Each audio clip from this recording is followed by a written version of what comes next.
world changes soon. Can get a doobie on a plane, but there's Uzis in our schools. Every dude who touched a boob or a booty getting me tooed. What you expect from the kids who went to Hooters after school? We're all triggered and defensive. We're all racist and we're sexist. We all grew up watching South Park. How are we offended? Now being fat is beautiful. Name a thing that you can't do. Jumping jacks, run a mile, live past 42. Manning used to be. Welcome to the Red Pill Sports and Entertainment Show. I am your host, Albert Apache, and as usual, brought to you by Open Source Self-Defense Fitness and Grappling.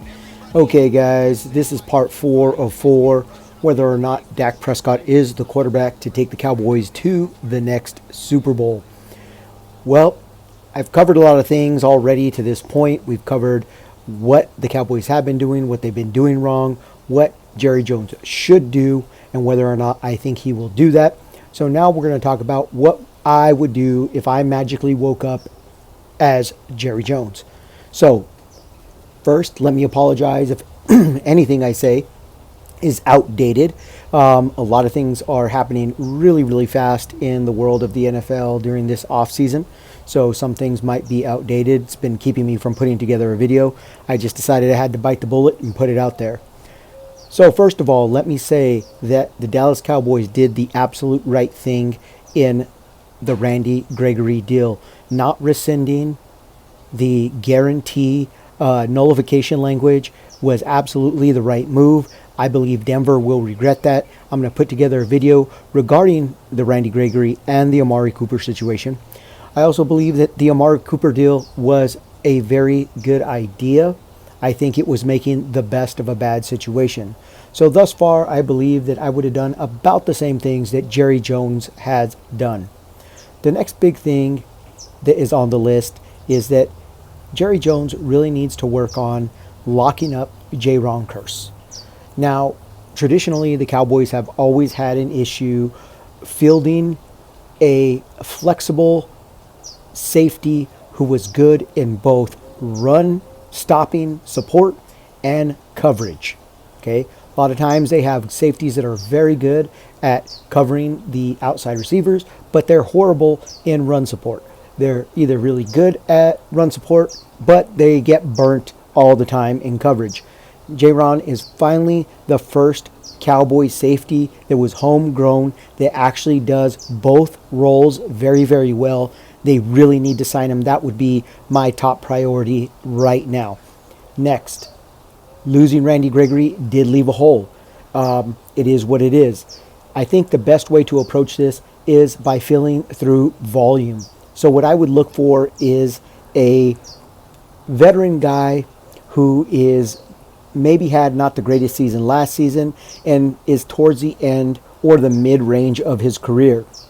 I'm speaking of particularly JPP. So I think Paul Pierce, Paul Pierce on the brain for whatever reason, I guess too much NCAA. I believe that he is that type of veteran. I think that JPP can bring a lot of value. I know he didn't have a great season last season, but he had a very good season just 2 seasons ago during the Bucs Super Bowl run. Now, here's the thing. He had some injuries that I think really played a role in why he did not perform well. He hurt his shoulder and he hurt his hand. If you watch JPP, a lot of the moves that he likes to use are upper body type of things. He likes to get that stiff arm out. He likes to do that bull rush, that style. He likes to use a swim move, things of that nature. And because of that, he's not quite a speed type of guy all the time, in and out. That's not his main go-to move. I think that also just kind of diminished his ability to perform on the field, hurting that shoulder. You just can't get the push that you want to get. Next, the next thing that the Cowboys need to do if I were Jerry Jones is I would be signing Bobby Wagner very, very seriously. Now, first and foremost, I want to say that I believe they did the right thing in reducing the pay for LVE, and getting Van Der Esch on a deal was a good idea because he definitely was not worth what he was getting paid. I actually, he had a very weak beginning of the season, and even throughout the season, he really didn't start to play well till sometime after Thanksgiving, and even at that, his play was subpar from what we came to expect from him in his rookie season. Okay, I don't know if it's the injuries. I don't know. I have no idea. But it seems like the beginning part of the year, LVE was just out there being a body. He was absorbing blocks. He wasn't fighting off of blocks. He wasn't reading the play very well. He wasn't getting to the gap very well. He was sitting and waiting, being extremely reactionary. Maybe that's the Dan Quinn system. I don't know what it is. All I know is that I didn't think we should keep him at the pay he was at. The Cowboys did not. They restructured him. They re-signed him. They're keeping him, but for a much cheaper price. That is smart. However, I think bringing in Bobby Wagner would be a good piece to help that along. Why would this help the Cowboys along? Well, it's pretty simple. Bobby Wagner has a lot of experience. He's a veteran. He's very, very good. He plays very headsy. He's very good at stopping the run. He's very good at reading the holes. He's very good at blitzing. And he likes to play on the inside.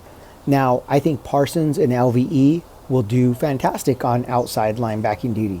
We also have Fowler now coming in. I think that your outside linebacking core, the edge guys, I think those guys are plenty fine. I think you got plenty of quickness. I think you have the ability to blitz, rush the passer, all that kind of stuff, cover in zones, in the flats with those guys. I think they can do all of that. I think the interior guy is what really needs work. And unfortunately, this is where they've been playing LVE, is on the interior. And that's where he seemed to struggle. Maybe it's just not his natural position. Maybe that's the issue. I don't know. All I know is that having Bobby Wagner will actually help LVE because he can come in, he can spell him, he can be the initial guy, and LVE come in and spell Wagner, and he will learn a lot about reading defenses and how to play with technique rather than just brute strength and force and athletic ability. You look at Wagner, I really don't see a guy who is ultra athletic. I see a football player that is very, very smart, okay? And so I think that can really translate well to the Dallas Cowboys. I think that too many times we rely on our athletes rather than playing good, solid football. I think Wagner brings a lot of experience that is very needed to the Dallas Cowboys. Now, again, this is if I were Jerry Jones, I would look at my team right now and I would say, okay, where have we screwed up? And I think there are two glaring issues where the Cowboys have screwed up as far as putting themselves in salary cap hell. Number one right now, still on the books, is Ezekiel Elliott. I love Zeke. I'm a huge fan of Zeke. He's one of my favorite players. That being said, if we're going to be honest about his production to pay ratio to the salary cap hit, it's just not good. It's just not good. We're not getting the production from him that we need to get for the salary cap hit. So we also want to look at Dak Prescott. Dak Prescott, again, I felt that he got overpaid initially. I have a video. I'll try to link to it.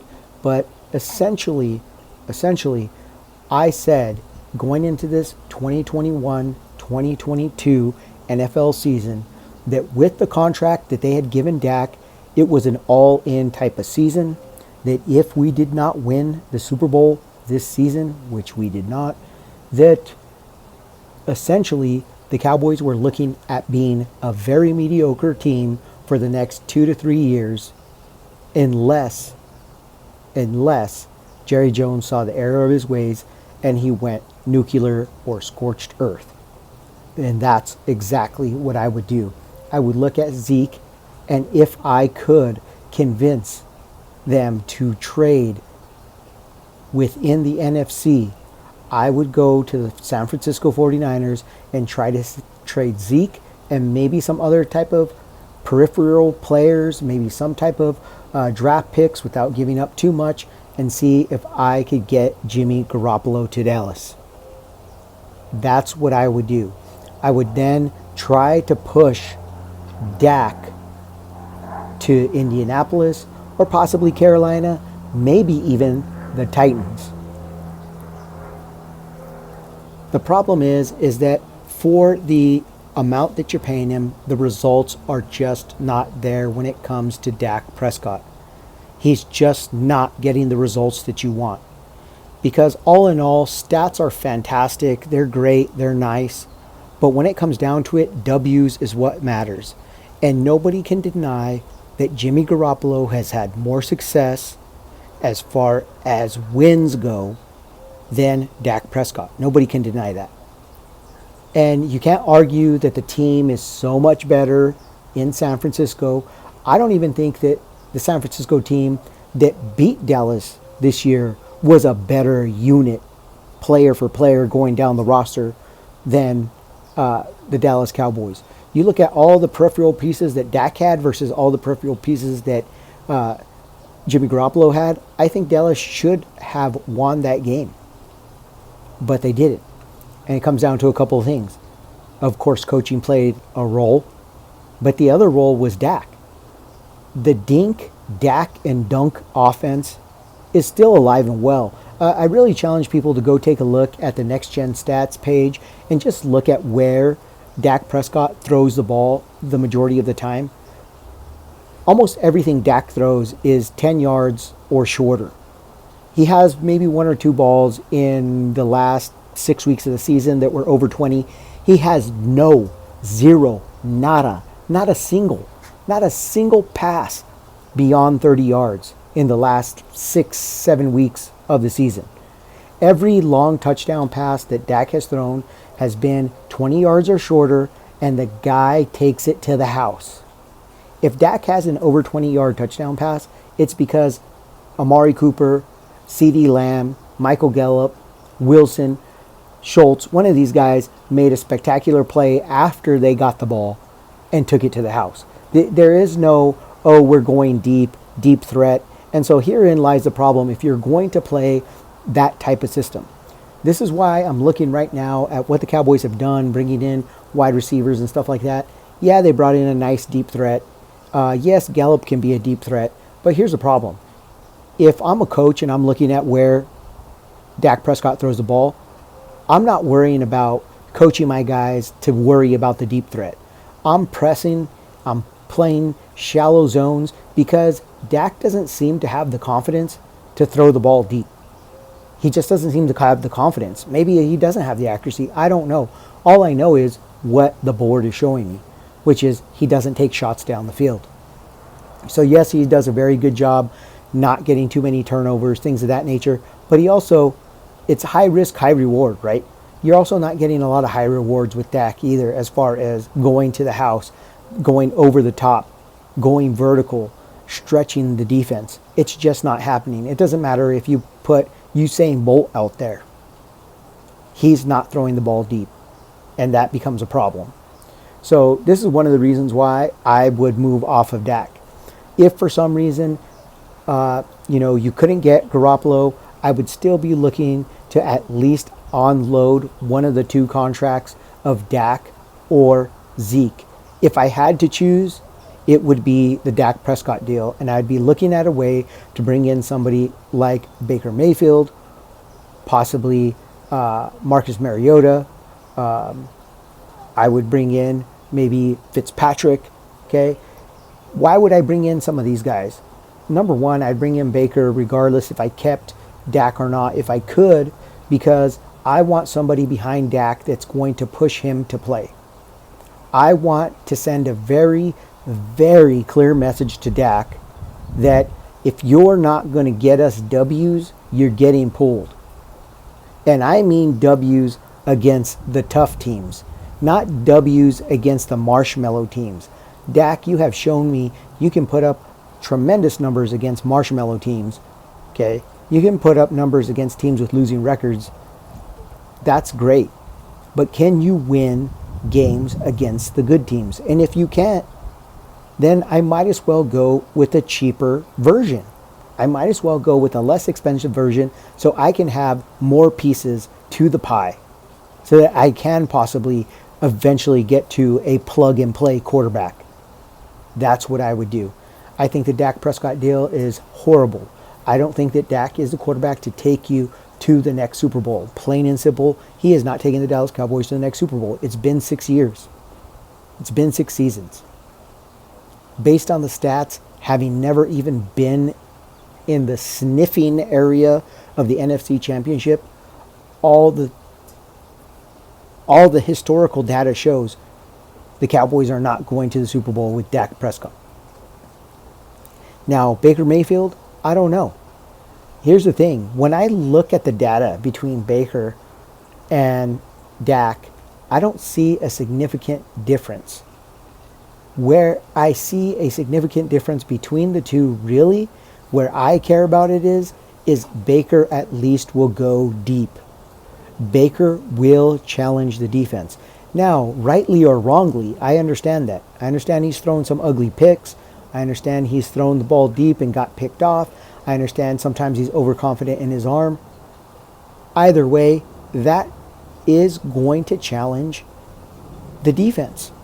And I think that that's something that coaching and picking your timing when to throw those balls can take care of. They can mitigate that. So if I'm going to throw a bunch of 10-yard passes anyway, why am I paying a Dak Prescott like he is in the top 5 quarterbacks in the league for what he makes? Why am I paying for that when I'm throwing 99% of my passes 10 yards or shorter, and the 1% of passes that I am throwing, 100% of my passes are 20 yards or shorter? Like, why am I paying for a gunslinger when, really all I have is a pea shooter? And I don't know what it is with Dak. I mean, I think this is his ceiling, to be completely honest. I think we have seen Dak's ceiling. I think this is the best that Dak can play. And it really is time for the Cowboys to move on. I think that Jerry Jones should go scorched earth. I love Zeke, but there's so many running backs in this draft that I feel could come in and do his job better than he does right now. I feel like Pollard has plenty of speed and life left in him because he barely takes any downs. I mean, it really is time for Zeke to assume that second phase of his career where, instead of 20 touches, he really needs to be more around 12 or 15 touches a game at the most. And Pollard needs to be somewhere between 10 and 14 touches. It should be a crapshoot from game to game as to who will get more touches every game. It should not be Zeke with the overwhelming number of touches anymore. I mean, it just isn't, because he just doesn't have the explosiveness anymore. He doesn't hit the holes the way he needs to. And the long and the short of it is it's costing the team. All right, guys, that's what I got. I will try to get that other video out addressing Randy Gregory and Amari Cooper as soon as I can. Thank you for listening. By the way, guys, remember, we're trying to get to 1,000 subscribers by July. At 500 subscribers, we're going to do the giveaway for the rash guard. If you only listen to my NFL stuff, I also do a lot of jiu-jitsu stuff because I love grappling and I love jiu-jitsu. So we'll be giving away a rash guard at 500 subscribers. So we'll be working on that. So please like, subscribe, comment down below. Thank you again for listening. And remember, till next time, be practical, be purposeful, get fit with a purpose, guys. We're all triggered and defensive, we're all racist and we're sexist. We all grew up watching South Park. How are we offended? Now being fat is beautiful. Name a thing that you can't do. Jumping jacks, run a mile, live past 42. Man, it used to be cool to just flip a bird to the system, and now it's trendy to be triggered and pretend you're a victim. It's my race, it's my weight, it's because I'm a Christian. I hate the internet and anyone who has an opinion. And everybody angry if you say white. Okay, fine. Pass me the brush and I'll paint my face to the shades right. Let's talk about abortion. Sorry, tell me how this works. Bacteria is life on Mars, but a heartbeat isn't life on Earth? Weird. Y'all so stupid. Why are y'all so stupid?